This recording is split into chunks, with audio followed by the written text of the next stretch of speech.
Olá, aqui é o Christian Fernandes, eu sou especialista em dependência química e sou co-idealizador do CONDEC, o Congresso de Dependência Química. Eu sou também pai de 4 filhos e há mais de 10 anos estudo sobre educação e sobre direitos da criança e do adolescente. Há alguns meses eu iniciei pela internet um trabalho de educação, principalmente na área de dependência química. E nesse caminho, vivenciar a boa energia e a capacidade de colocar em prática que a Paula Quintão tem foi algo realmente contagiante e muito inspirador. Então eu quero, antes de tudo, agradecer à Paula pelo convite e pela oportunidade de participar dessa segunda edição do CONAEI, o Congresso Nacional de Ensino pela Internet. Bom, eu vou falar sobre como evitar erros de amor com crianças e também com adolescentes. Eu tenho a convicção de que essas informações que você vai aprender agora são capazes de mudar a vida das crianças e dos adolescentes que convivem com você. Então acompanhe até o final que você vai entender como isso pode acontecer. Eu quero começar com uma pergunta. Será que nossas atitudes do dia a dia podem influenciar crianças e adolescentes a usarem álcool e outras drogas? Vamos refletir sobre isso.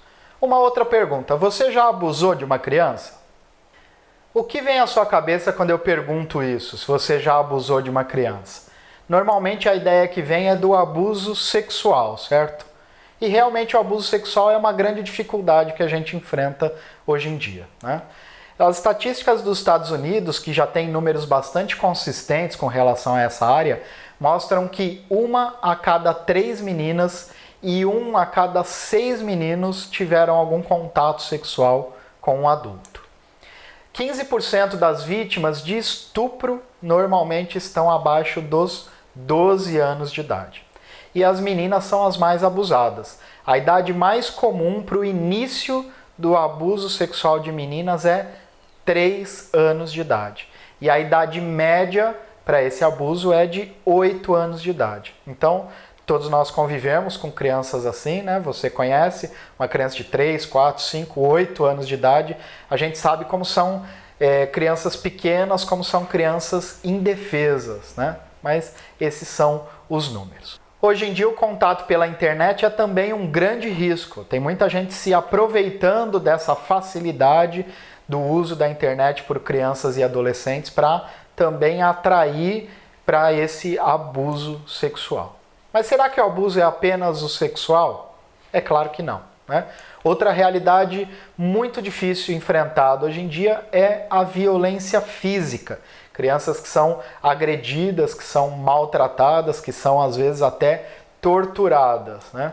Então, tanto no caso de abuso sexual como no caso de abuso físico, o mais importante é que nós consigamos aceitar essa realidade, que às vezes está acontecendo na nossa casa mesmo, na casa de um vizinho, com alguém que a gente conhece na escola, com alguém que a gente conhece de algum ambiente que a gente frequente, né? Então nós precisamos aceitar essa realidade e, acima de tudo, agir. Denunciar mesmo. No Brasil existe um número que funciona muito bem e que é bastante seguro, bastante sigiloso, que é o Disque 100, 100.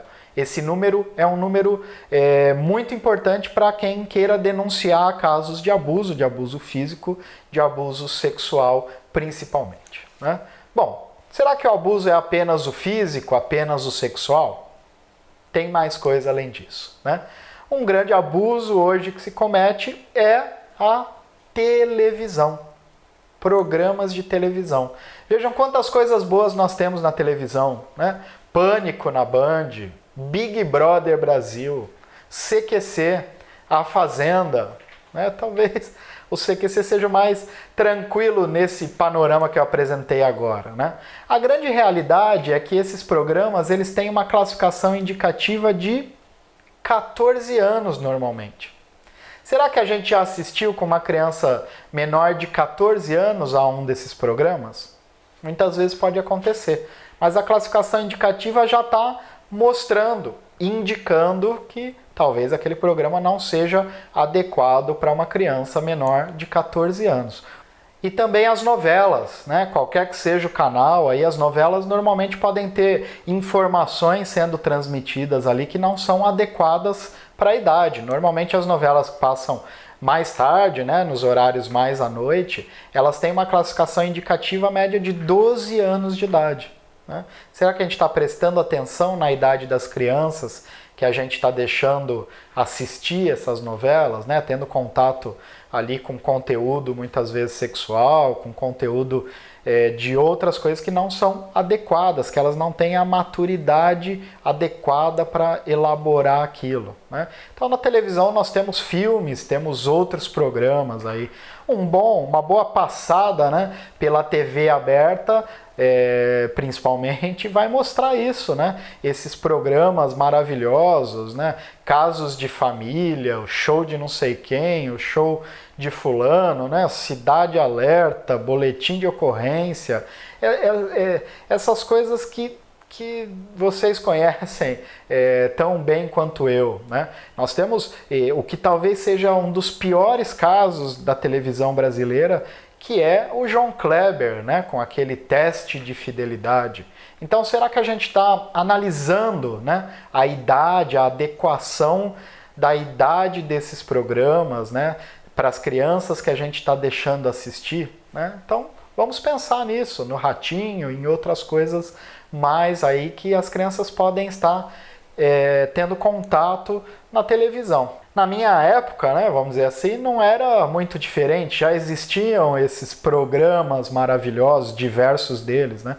E talvez o principal caso da minha época, da época em que eu era criança, seja mesmo a Xuxa, né? Aquele programa aparentemente inocente, mas que, eu não tenho dúvida, foi um programa responsável por uma hipersexualização, né, de grande parte da minha geração ali que viveu quando passava esse programa, que era criança, talvez até adolescente. Então a classificação indicativa, ela pode até ser que algumas vezes não esteja lá muito adequada, mas na maior parte dos casos ela tem uma coerência. Então nós temos que analisar essa classificação indicativa e juntar a isso o nosso bom senso. Nós, como adultos, analisarmos isso para ver o que é adequado ou não para as nossas crianças. Bom, além disso, a criança é hoje a alma do negócio, né? A televisão se aproveita disso muito, porque o mercado voltado para as crianças, para você ter uma ideia, ele cresce em torno de 14% ao ano. Uma das maiores taxas de retorno existentes é do mercado voltado para crianças. Essa expansão do consumo infantil se deve em grande parte aos anúncios veiculados nos intervalos da TV. Não só da TV aberta, mas também e principalmente da TV fechada, né? Então, propagandas de comida, de roupa, de brinquedo, de cosméticos, de calçados, CD, DVD, jogos, quaisquer outros eletrônicos, né? De festas que tem que ser todas elaboradas, com decoração de não sei o que, de não sei o que lá. Nós precisamos analisar como nós estamos lidando com essa situação junto das crianças, né? Talvez hoje o caso mais emblemático disso seja o McDonald's, que coloca ali a criança para querer, seduz a criança com aqueles brinquedinhos, né, do McLanche Feliz, e a criança acaba comprando ali um lanche que não vai muitas vezes sustentá-la apenas para ter o brinquedinho. Então, o nosso papel como adultos, como pessoas que conseguimos elaborar essas ideias, é orientar as crianças com relação a isso. Bom, será que tem mais coisas? Tem, né?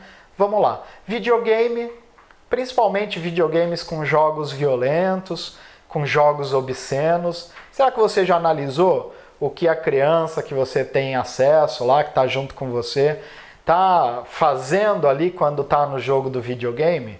Já pensou que muitos jogos ali estão ensinando a violência e muitas vezes questões obscenas mesmo, né? Analise, tem muito joguinho que entra nesse aspecto aí está influenciando as crianças. E claro, hoje a internet, né? Principalmente em equipamentos móveis, né? No celular, em qualquer aparelho que a criança possa ter, porque hoje ela consegue o acesso à internet com muita facilidade e na internet ela consegue o que ela quiser, né? Diferente até do que era mesmo na minha infância, que você, para conseguir, por exemplo, uma informação de pornografia, era uma grande dificuldade para uma criança, era muito difícil.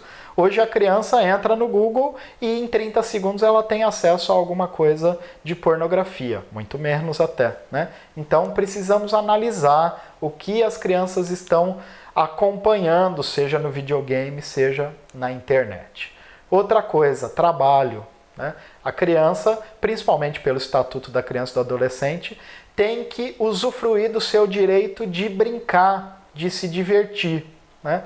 É claro que talvez lá tenha um exagero na idade de começar a trabalhar e tudo mais, mas principalmente na idade mais nova ela tem que aproveitar o tempo dela para brincar, para se divertir, mesmo que esteja em paralelo a isso estudando, né? Então nós temos que pensar também nessa questão do trabalho, como é que a gente está lidando com isso com relação às crianças. Outras coisas, cigarro, né?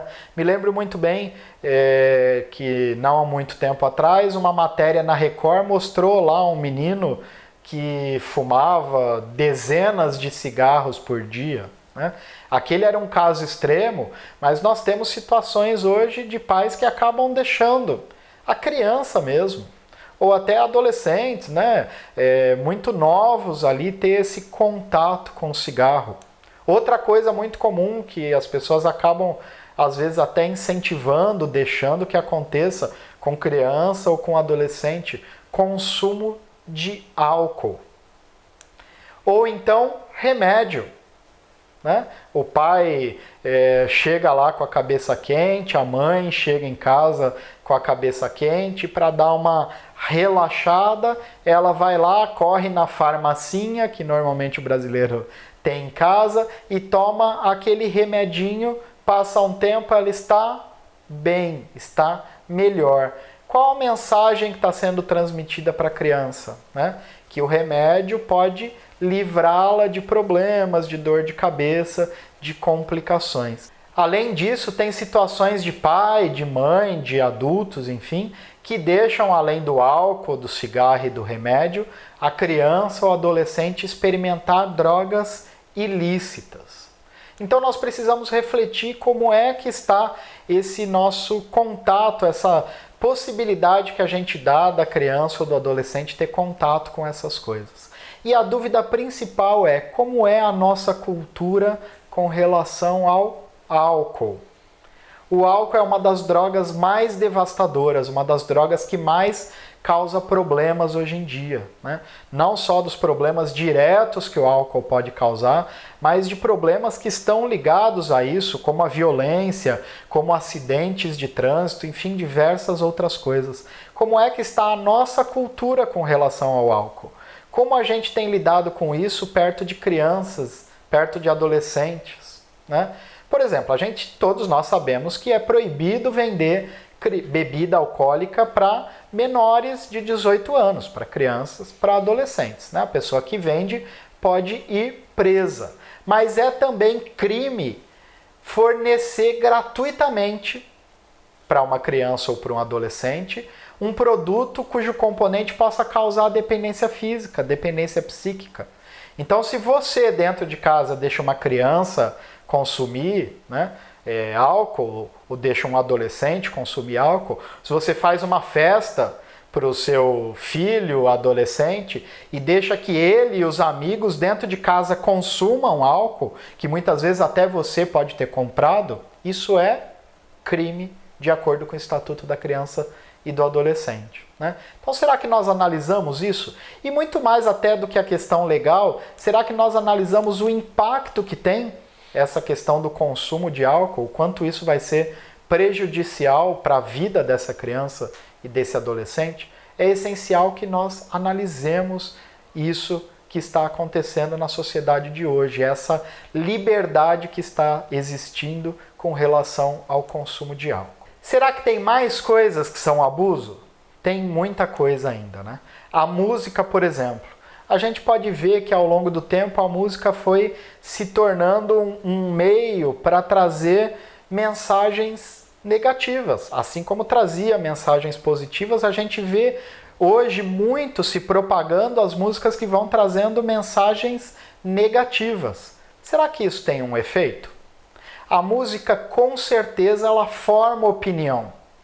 Ela traz informações que, principalmente na cabeça de uma criança ou de um adolescente que não consegue elaborar muito, ela pode distorcer ou criar ali pensamentos que podem ser bastante ruins, né? A mulher, por exemplo, deixou de ser a rainha dos meus sonhos, deixou de ser a deusa da minha rua, deixou de receber declarações sobre como é grande o meu amor por você, para ser a eguinha pocotó, a paga-pau, a delícia que me mata. E o pior, recebendo declarações de que vai ser a parada pela rabiola. Né? Será que tem uma consequência essa mensagem que está sendo transmitida? É óbvio que tem uma consequência. A gente não pode simplesmente aceitar o que alguns empresários querem que a gente ouça, porque a rádio vai tocar o que os empresários querem que a gente ouça. Mas será que são essas ideias que a gente quer transmitir para as crianças, para os adolescentes? Será que essa ideia, por exemplo, que eu usei como exemplo da mulher ao longo do tempo, será que é isso que a gente quer? Será que a gente quer mesmo que a mulher seja tratada dessa forma? Que a mulher seja aparada pela rabiola? Mas é essa mensagem que as crianças estão cantando, que os adolescentes estão cantando. E essa mensagem está lá entrando na cabeça, né? Está lá formando a opinião deles e definindo o que talvez lá no futuro eles vão fazer, vão praticar na vida deles. Outras coisas que também são abuso. Falar mal, principalmente de parentes ou de amigos que a criança gosta. Se eu falo mal, por exemplo, da minha sogra na frente de um filho, quem é a minha sogra? É a avó dessa criança. A criança ama a avó. Como é que será que a criança vai lidar com essa informação? O que ela vai aprender com essa situação de eu estar falando mal de uma outra pessoa? Vai aprender a falar mal das pessoas. Ou fofocas, ou mentiras, né? Tudo isso vai estar influenciando a criança. Utilizar termos ou gestos obscenos, palavrões, insultos, termos depreciativos, né? O que a gente vai estar ensinando se a gente lidar dessa forma em torno de crianças e adolescentes? A gente vai estar ensinando que isso são coisas normais. Ela vai aprender e vai praticar isso, né? Então a gente fala muito hoje de bullying. Ah, mas a criança sofreu bullying, os amigos, os adolescentes, não sei o quê. Mas normalmente esse bullying pode começar dentro de casa mesmo, né? Um adulto ali dentro de casa, tirando sarro da criança, do adolescente, chamando o adolescente de choquito, porque está cheio de espinha, tirando sarro, o que foi que ele fez para estar assim cheio de espinha, né? Sempre tem aquele tio meio sem noção que vem com esse tipo de brincadeira, chamando de palito de fósforo, chamando de baleia, chamando de voz de maritaca. O que será que a gente está fazendo com a criança, com esse ser que está ali ainda em formação, principalmente da sua autoestima, né? Como é que será que nós estamos lidando com isso? Ou outras coisas que a gente pode falar para a criança, né? Às vezes chegar para a criança e dizer: por que você não faz tal coisa como homem? Fale que nem homem. Que mensagem está sendo transmitida para esse menino? Que história é essa de jeito de homem, jeito de mulher? Não é? Outra coisa que a gente ainda encontra hoje em dia, falar para o menino: homem não chora. E se ele tem vontade de chorar? O que ele vai sentir Como é que ele vai elaborar essa informação que recebeu? Outras coisas, aplicar castigos desproporcionais à idade da criança ou à maturidade da criança, à capacidade da criança entender aqueles castigos. Ou mesmo aplicar um castigo sem uma análise sensata da consequência. Às vezes o pai vai dar um castigo e o castigo é então você não vai poder fazer a sua aula de música. Vai ficar sem ir na aula de música. Aí a criança fica em casa sem fazer nada e pode ir assistir televisão. Olha só, né? Não analisou a consequência, tirou uma coisa que estava contribuindo para o crescimento da criança e do adolescente sem analisar de forma sensata. Então nós precisamos analisar, a gente vai ser severo, vai ter as regras e tudo mais, mas nós temos que analisar o quanto aquilo está sendo de acordo com a idade, com a maturidade, o quanto aquilo está sendo sensato para o crescimento da criança, para o crescimento do adolescente. Outra coisa muito importante, nós temos que tomar cuidado com as promessas que a gente faz para a criança. Às vezes a criança faz uma coisa boa e a gente promete uma consequência boa. Se você fizer tal coisa, nós vamos no fim de semana passear no circo. Aí a criança vai lá e se dedica, faz aquilo que foi colocado para ela. E chega no fim de semana, você não cumpre o que você prometeu. Não vai no circo, porque não sei o que, não vai dar, né? O que ela está aprendendo com relação a promessas? O que ela está aprendendo com relação à sua palavra? Ou ela vai lá e faz uma coisa que não deveria ter feito e você, como consequência, você não vai poder assistir televisão durante uma semana. Aí passa 3 dias, você já está deixando ela assistir um pouquinho. No 4º dia você já deixa assistir completamente. O que ela está aprendendo com relação ao valor da sua palavra? O que ela está aprendendo com relação ao valor que a palavra de uma pessoa tem que ter? Se você não cumpre a sua promessa, o que ela vai aprender? Que ela talvez não precise cumprir as delas, né? Então, precisamos analisar isso. Outras coisas importantes que acontecem. Às vezes a gente critica a criança como forma de tentar ensinar alguma coisa, critica, mostra para ela que ela não deveria ter feito aquilo e tudo mais, mas quando ela acerta, quando ela faz as coisas de forma correta, a gente não elogia. Por que isso? Precisamos analisar se isso está acontecendo. A criança precisa, e principalmente, do reforço positivo. É claro que ela tem que receber uma informação quando faz uma coisa errada, mas também quando faz uma coisa certa.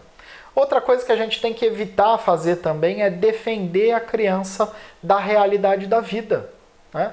A vida, ela tem as suas dificuldades, ela tem as suas imposições e todos nós precisamos aprender a lidar com isso. Defender a criança, defender o adolescente da realidade da vida não vai contribuir para que ele possa lidar bem com as situações que vão aparecer. Então, com tudo isso que eu falei, eu pergunto para você de novo. Será que você já abusou de uma criança? São tantas coisas, né? E é claro que os impactos disso tudo que a gente pode estar fazendo com a vida de uma criança, com a vida de um adolescente, os impactos eles são muito nocivos e muito evidentes. A gente vê diversas coisas acontecendo com a criança, com o adolescente de hoje. Uma erotização muito precoce, levando crianças muito novas, principalmente as mulheres, a terem posturas erotizadas, quando a idade delas não é para isso. Ou o consumismo exagerado no meio de crianças, no meio de adolescentes, querer consumir e ter. Uma incidência alarmante de obesidade infantil, por causa da qualidade da alimentação que está sendo colocada hoje, principalmente nos fast foods. Um materialismo excessivo. Algumas vezes o relacionamento ele se simplifica na coisa material. Os pais, os familiares deixam de conviver, de ter um relacionamento próximo com a criança e substitui isso por um presentinho, por alguma coisa para que a criança ocupe o tempo dela e não venha tentar ocupar o tempo do adulto. Esse materialismo tem grandes consequências. Uma violência absurda na juventude de hoje, né? A gente vê principalmente nessas situações de trotes que acontecem em universidades. Olha lá, adolescentes que estão entrando na universidade, procurando uma profissão, muitas vezes em profissões ali que vão colocar esses adolescentes em contato com o público diretamente, médicos e tudo mais. Essa violência vem de onde? Vem das situações que aconteceram na infância, vem da música que esse adolescente ouviu e que formou uma ideia que ele pode, por exemplo, tratar uma mulher de qualquer jeito, que ele pode tratar qualquer outro ser humano de qualquer jeito, né? As coisas têm consequências. Outra coisa muito séria acontecendo como consequência dessas formas de lidar com criança e adolescente. Um alcoolismo cada vez mais crescente. Cada vez mais novas as crianças começando a consumir álcool, 12, 13, 14 anos de idade, e um alcoolismo extremamente crescente em qualquer festinha, em qualquer situação, crianças e jovens consumindo álcool. Outra consequência muito grave, muito danosa, o uso abusivo de drogas. As situações onde crianças e adolescentes estão se envolvendo com as drogas. E como consequência disso, a dependência química. Dependência química é uma doença onde a pessoa não consegue mais controlar o uso de álcool, o uso de qualquer outra droga. Não consegue mais controlar. Iniciou o uso ali como todo mundo, com a experimentação, mas ao longo do tempo ela perdeu a capacidade de controlar esse uso, de controlar a frequência, a quantidade desse uso, e passou a enfrentar diversos problemas em função desse não controle. Aliás, para que você entenda melhor sobre como funciona essa doença, eu quero oferecer para você uma importante palestra que foi transmitida durante a primeira edição do CONDEC, o Congresso de Dependência Química.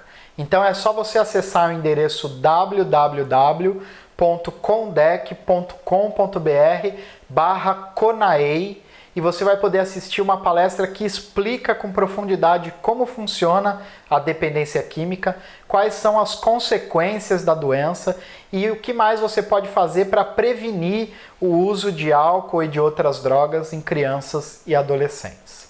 Enfim, será que nossos erros de amor realmente influenciam nos problemas que uma criança, que um adolescente pode ter com álcool e com outras drogas? Fica evidente que sim.